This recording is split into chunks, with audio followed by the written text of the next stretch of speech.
It's chapter 61 of The Wild Robot Escapes by Peter Brown. The Guide. A light drizzle was falling on the travelers, although they weren't actually traveling at the moment. They were standing still and staring up at a steep mountain of rocks. The robot had plenty of rock climbing experience, but one bad fall out there and she could be stranded forever. So Roz carefully picked her way up the slippery slope while Bright Bill fluttered along beside her. They hadn't gone far when there came the sound of hooves clattering on stone, and then a horned creature leaped from the mist and smashed right into the robot. Clang! Roz went flying backward. Clang! Roz crashed onto the ground. Standing on the rocks above the robot was a wild ram. He had big curling horns and a crazed look in his eyes. He's hoping for a creature. Bright Bill flew to his mother's side, ready to defend her. "Stay away from my mama," he hissed, spreading his wings. But rather than charging, the ram hung his head and started to cry. "Oh, I'm so sorry," he blubbered. "I don't want to hurt anyone. Sometimes I just lose control and smash things. I feel awful about it. Really, I do." Roz brushed herself off. "I believe those are your instincts," she said. "We all have them. They can be very powerful. I only hope your instincts do not end up breaking me." "Don't worry," the ram sniffled. "I'll try not to let my instincts break you."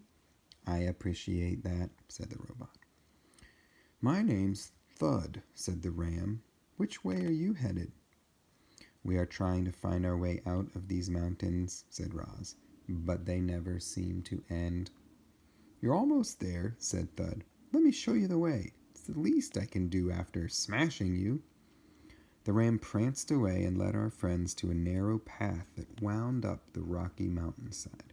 Roz tried to stay close, but Thud was born to climb. He easily scrambled up the steep slopes and vanished into the mist. A minute later, his friendly voice called out, "For a creature without hooves, you're not a bad climber." And there he was, peering down from the cliff edge. The path opened into a foggy meadow, and where a whole flock of wild sheep were grazing.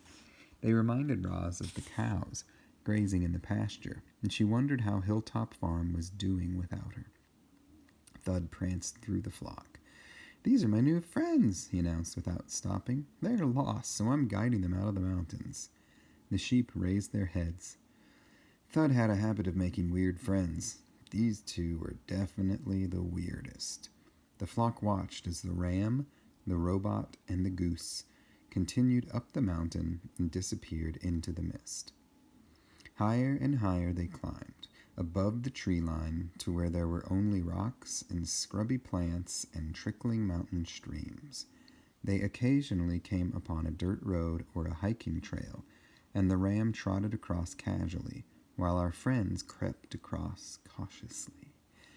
At one point, the ram got that crazed look in his eyes again. His horns came flying at the robot, and she jumped out of the way just in time.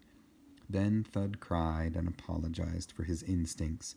Roz forgave him, and the group carried on. Oh, there's a thing. He's hoping for the crazed look in the ram's eyes, though. He just looks kind of friendly, a little sad maybe. They finally hiked up from the mist and onto a mountain ridge. Above, the sky was clear. Below, a blanket of puffy clouds spread outward in every direction. The sun was setting, and the western clouds were burning pink. Roz thought of the mountaintop on her island.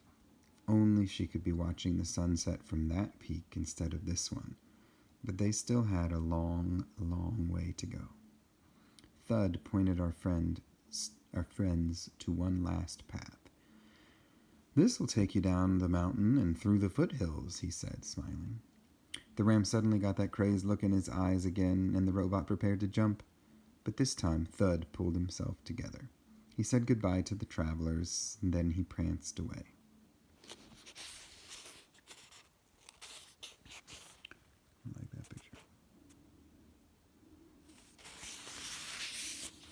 The Showdown. Daybreak in the foothills, and thick gray fog was everywhere. With such poor visibility, the travelers relied on their other senses. They smelled salty air. They felt sandy soil. They heard seagulls screeching and waves breaking. And then they heard the long, low note of a ship's horn. Somewhere in the distance, hidden by the fog, was the ocean. As if to answer the ship, there came a long, low note. But it wasn't a horn. It was a howl. A wolf was following our friends. Bright Bill beat his wings and squawked, "Mama, run!" Roz ran downhill, deeper into the gloom. Her feet stomped the sandy soil, leaving behind a trail of footprints. There was no time to hide her tracks, so she just kept running. Blurry shapes faded in and out of the fog, and her eyes darted around to see if there were rocks or bushes or wolves. But the robot should have watched where she was going. She slipped and thumped onto the sand. Before she could get up, Shadow was on top of her. The wolf was heavy and strong. He pinned Roz to the ground and locked his teeth onto her tool belt. At last he had caught his prey. Violently, wildly, he thrashed the robot from side to side. Roz tried to squirm free, but Shadow's grip was tight. There was only one thing to do. She reached down beside the wolf's snarling jaws and fumbled with the buckle. Suddenly she was loose. Shadow staggered backward with a belt hanging from his mouth as Roz stomped away. Bright Bill had been circling overhead this whole time, and now he squawked desperate warnings to his mother. "Look out for those rocks! Shadow is gaining on you! There are buildings ahead!" Roz burst through a row of hedges and onto the main street of a seaside village. It was still early and it was still foggy, and Roz was halfway through the village before anyone saw her. A man had just left for his morning walk when the robot and the wolf came galloping down the street. The man decided his walk could wait, and he hurried back inside. Shadow swiped at Roz's heels, but the robot leaped away. She soared over a house and landed on the other side. The wolf dashed around the yard, only to see her leaping away once more. This time Roz landed in her shallow water. Waves gently sloshed against her ankles. The robot backed into the ocean up to her waist and then automatically stopped. Her survival instincts wouldn't let her go any farther. "There's nowhere left to run," Shadow growled as he prowled onto the beach. "Either fight or swim."